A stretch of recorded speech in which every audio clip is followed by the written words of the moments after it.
ಪತ್ರಿಕಾ ಸ್ನೇಹಿತರೆ, ಇವತ್ತು ಸದನ ಪೀಠಕ್ಕೆ ಅಧ್ಯಕ್ಷರು ಬಂದು ಸದನವನ್ನು ಮುಂದೂಡಿ ಹೋಗಿದ್ದಾರೆ.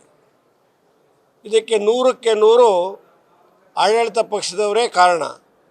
ನೋಡಿ, ಸದನ 10 ಗಂಟೆಗೆ ಪ್ರಾರಂಭ ಮಾಡ್ತೀವಿ ಅಂತೇಳಿ ಈಗಾಗಲೇ 2 ದಿನ ಮುಂಚೆನೇ ಹೇಳಿದ್ದಾರೆ. ಯಾಕೆ ಹೇಳಿದ್ದಾರೆ ಅಂತೇಳಿದರೆ, ಮೊನ್ನೆ ನಮ್ಮ ಗಣ್ಯರ ಅಗಲಿಕೆಯಿಂದ ಆ ಸಮಯ ಸ್ವಲ್ಪ ತೊಂದರೆ ಆಗಿದ್ದರಿಂದ ಅದನ್ನು ರಿಕವರಿ ಮಾಡಬೇಕು.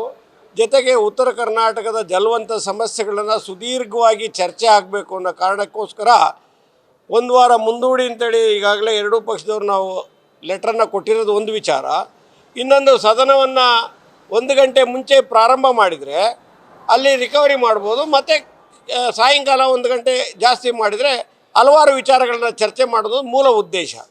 ಇದೆಲ್ಲ ಗೊತ್ತಿದ್ರೂ ಕೂಡ ಆಡಳಿತ ಪಕ್ಷದವರು 10 ಗಂಟೆಗೆ ಸದನ ಪ್ರಾರಂಭ ಆಗ್ತದೆ ಅಂತೇಳಿ ಎಲ್ಲ ತಿಳಿದಿದ್ದರೂ ಕೂಡ ಯಾರೊಬ್ಬರೂ ಕೂಡ ಸದಸ್ಯರು ಇವತ್ತು ಹಾಜರಾಗಲಿಲ್ಲ ವಿಧಾನ ಪರಿಷತ್ನಲ್ಲಿ. ಅದು ಗೊತ್ತಿಲ್ಲ ವಿಧಾನಸಭೆಯಲ್ಲಿ ಏನಾಗಿದೆ ಅಂತ. ಆದರೆ 10 ಗಂಟೆಗೆ ಸದನ ಪ್ರಾರಂಭ ಆಗ್ತದೆ ಅನ್ನೋದು ನಿಮಗೆ ಎಲ್ಲ ಗೊತ್ತಿದೆ. You are well aware of that. 10 ಗಂಟೆ ಪ್ರಾರಂಭ ಆಗ್ತದೆ ಅಂದರೆ ನೀವು ಪ್ರಜಾಪ್ರಭುತ್ವ ವ್ಯವಸ್ಥೆಯಲ್ಲಿ ನೀವು ಸ್ಟ್ರೈಕ್ ಮಾಡ್ತಕ್ಕಂಥದ್ದು, ಇನ್ನೊಂದು ಮಾಡ್ತಕ್ಕಂಥದ್ದು, ದಟ್ ಈಸ್ ಯುವರ್ ರೈಟ್. ನೀವು ಮಾಡಿ, ಬೇಡ ಅಂತ ಹೇಳೋದಿಲ್ಲ. ಆದರೆ ಸದನದ ಸಮಯವನ್ನು ವ್ಯರ್ಥ ಮಾಡಿ ಸದನದ ಸಮಯವನ್ನು ಹಾಳು ಮಾಡೋಕ್ಕೆ ನಿಮ್ಗೆ ಯಾವುದೂ ರೈಟ್ಸ್ ಕೊಡಲಿಲ್ಲ ನಾವು. ಸದನದ ಸಮಯವನ್ನು ಈ ರೀತಿ ದುರುಪಯೋಗ ಮಾಡಿಕೊಂಡು ನೀವೀಗ ಸ್ಟ್ರೈಕ್ ಮಾಡ್ತಾ ಇರ್ತಕ್ಕಂಥದ್ದು, ಅದು ಒಟ್ಟು ಆಡಳಿತ ಪಕ್ಷದವರಾಗಿ ಇದು ಯಾವ ರೀತಿ ಸರಿ ಅನ್ನೋ ವಿಚಾರವನ್ನು, ಮತ್ತು ಉತ್ತರ ಕರ್ನಾಟಕ ಸಮಸ್ಯೆ ಬಗ್ಗೆ ನಿಮಗೆ ಎಷ್ಟು ಕಾಳಜಿ ಇದೆ ಅನ್ನೋದು ಇಷ್ಟರಲ್ಲೇ ತೋರ್ತದೆ.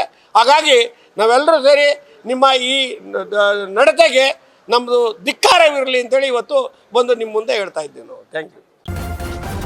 ನ್ಯೂಸ್ ಫಸ್ಟ್, ನಿರ್ಭೀತಿಯಿಂದ ನಿಮ್ಮ ಪರವಾಗಿ.